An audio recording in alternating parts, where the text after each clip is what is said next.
Terry Hopson.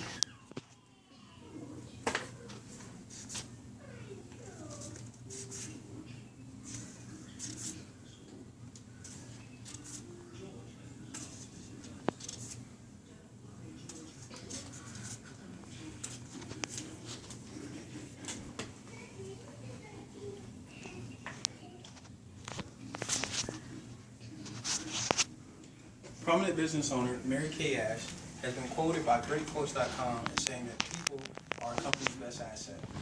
The basis behind that quote is that even with great products, you still need great employees to have a successful business. In a bar setting, that's very important because a single employee making a single mistake can cause the company to have to shut down, and that'll incur great losses as well as fines from the government. With that, it's very important for us to make sure that we hire the right employees and train them correctly.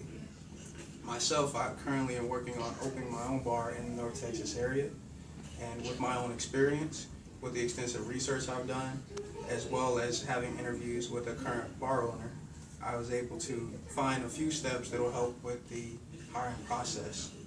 Those steps are reviewing your actual company needs. This is a tool that kind of displays how you can find your company needs. It is for food service warehouse, finding your qualifications, having an interview, a structured interview, and actually training and going through a trial period. But of course, before we can get into the later steps, we first have to decide our company needs. While having my interview with Kendra Bryant, who is an owner at 1011 Grill in Dallas, Texas, we were able to go over a few things. One of those things was finding the employee that fits your company. Different things about that person that makes them a fit for your company, what they'll be doing, and whether or not they'll need to be able to have great customer service.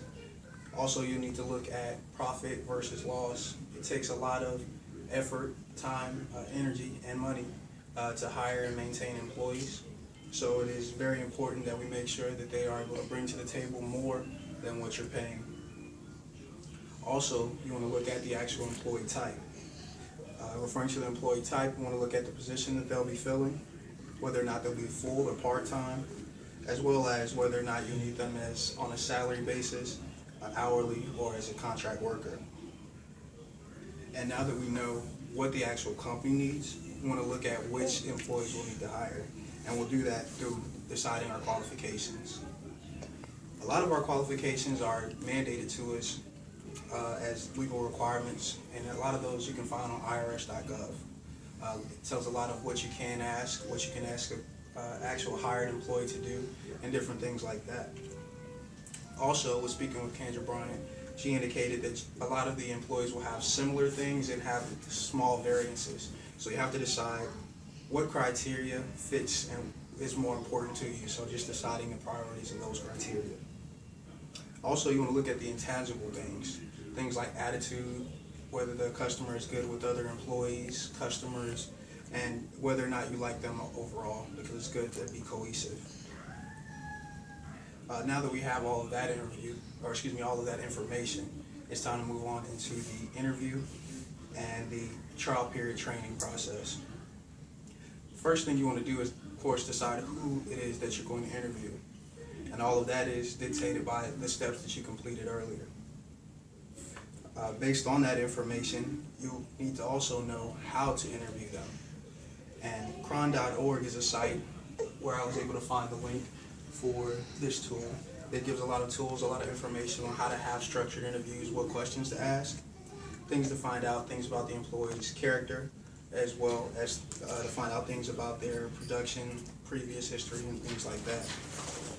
And then again, you want to get back to the intangibles, what they're able to do for your company, whether you like them, customer service, things like that. So with that being said, CBS News indicated that a lot of potential employees ruin their opportunities for a position before they even speak. So it's very important to have them come into your office, have a structured interview, see how they carry themselves and how they handle business. Kendra Bryant advised me that you never want to hire a potential employee at the actual interview. You want to give time afterwards to assess how you believe they'll fit, and also give that employee time to assess how they believe they can fit into your company. And lastly, you want to set goals on how they'll be structured and how they'll be graded going down in the future, so that they know ahead of time, as well as you know ahead of time, whether or not they'll be a good fit once they begin working. So after we've done all of that and we've gone through our interviews, of course it's time to make decisions. And of course there's no surefire way or no 100% way that anyone can tell you who to hire or how to hire, but these steps will definitely be able to help. And again, those steps are reviewing your company needs, reviewing your qualifications, interviewing, and having training and trial periods. Doing those things will be able to bring your company to overall success. The actual photos that I used today, again, was Food Service Warehouse, CSC, which is our Civil Service Center, Salisbury EDU, going over the interview process, and Rocky Mountain, North Carolina.gov, going over the training process. Thank you.